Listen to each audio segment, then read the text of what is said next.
Hi, David Erdos with poem 50 from 2020 Vision. This poem touches on a strange irony. At either ends of the street. At either end of my street live two elderly women called Eileen.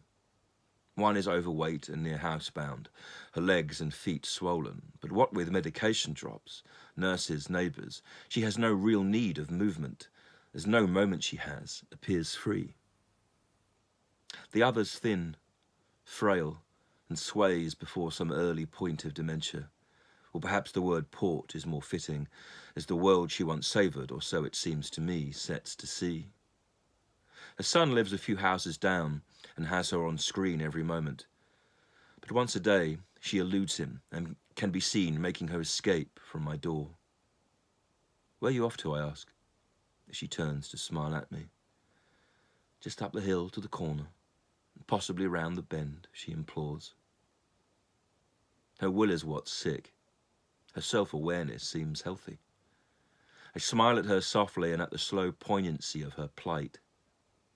Perhaps that's me in a few years, I think, as I do my best now to guide her. I listen to the scrape of her footsteps and watch on the end of the road her sweet fight. She has an old Zimmer frame with 2 stops at the back and 2 front wheels to move her. The entire thing topples as she can't control it all with her grip. "Your son needs to wait this," I say, as the pavement here is uncertain. "I don't want you to fall." "So you'll watch me," she says. "If you keep your eye on me, I won't slip." But I don't need to keep watch all day, as her son has seen it all on the camera. But when he appears, he isn't what I would call all that grateful, as a stranger of sorts helps his mum. This Eileen does not know why she walked, apart from the need to keep moving. His slight reprimands stun me as he questions her movements, as any confined soul seeks release.